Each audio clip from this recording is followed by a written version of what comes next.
Welcome back to my YouTube channel. ඉතින් ඔයාලව අදත් ආදරෙන් එකතු කරගන්නවා මගේ YouTube channel එකට.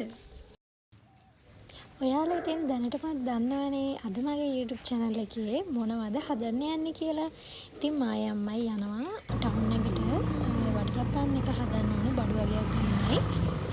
අපේ ගෙදර ෆෑන් එකක් තිබ්බා. ඒක මේ දවස්වල වැඩ කරන්නේ නැතුව කැඩිලා තිබුණේ. ඉතින් ඒකත් හදා ගන්න ඕනේ හින්දා අම්මත් එක්ක මේ වැඩ ටිකත් කරගෙන ගෙදර එන්න තමයි ලෑස්ති වුනේ.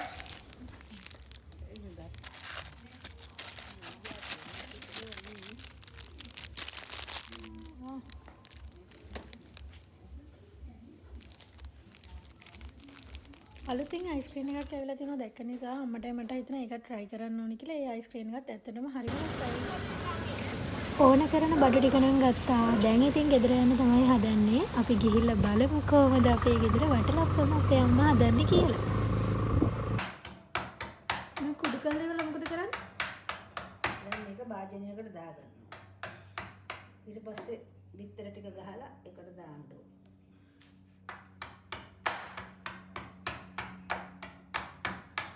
බිත්තර පහ ගහගන්න. එකට දාලා දිය කරන්න. මට නිකම් ඉන්න බැරි නිසා මාත් ඉතින් පොඩි සපෝට් එකක් අම්මට දුන්නා. එයාගේ වැඩ ටික කරගන්න. හකුරු හැම කුඩු කරලා දුන්නා. අපේ අම්මා මේක හදන්න ගත්තේ බිත්තර 5ක් මට මතක විදියට. බිත්තර 5කුයි හකුරු ග්‍රෑම් 250යි. ඉතින් දැන් බිත්තර ටික තමයි අම්මා දැන් ඔය බීට් කරන්න පෙනෙන්න ඒක බීට් කරන්න ඕනේ කියලා. ඉතින් මාත් ඉතින් අම්මට ඒ වැඩේට සපෝට් එකක් දුන්නා. ඊට පස්සේ බිත්තර ටික බීට් කරලා ඒකට වැනිලා, කරබොනැටි, එනසහල් ඒව දාන්න පුළුවන් අපිට සුවඳ එන්න.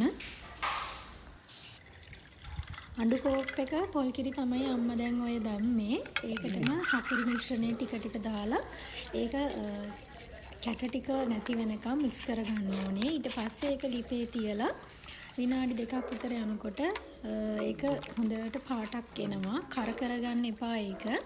ඔයගේ හකුරු ටික දිය වුණාට පස්සේ අපිට පුළුවන් ඕක ට්‍රේ එකක් තැටියක් තියලා ඒක ලිපේ තියලා විනාඩි 2ක් විතර රත් කරගෙන හකුරු ටික හොඳටම දිය කරගන්න. බිත්තර පහයි පොල් කිරි කෝපයනේ. මේක ලිපේ තිබ්බම මාරම සුවඳක් එනවා මේ හකුරු වලයි පොල් කිරි රත් වෙනකොට. ඉතින් ගොඩාක් වෙලා රත් කරගන්න ඕනේ නැහැ කියලා තමයි අම්මා නම් කිව්වේ. මොකද අපි ආයි ස්ටීම් කරන නිසා මේක. මේ හකුරු මිශ්‍රණය අපි හදාගත්ත අර බිත්තරයකට තමයි දාන්න ඕනේ. හොඳටම හකුරු මිශ්‍රණය නිවුණාට පස්සේ තමයි බිත්තරයකට එකතු කරන්න ඕනේ. ඊට පස්සේ ඔයාලට පුළුවන් ඒක කේක් ට්‍රේ එකකට දාලා ඔයාලට පුළුවන් රයිස් කුකර් එකේ හරි තියලා මේක ස්ටීම් කරගන්න. ඇතුළට වතුර යන්නේ නැති විදිහට.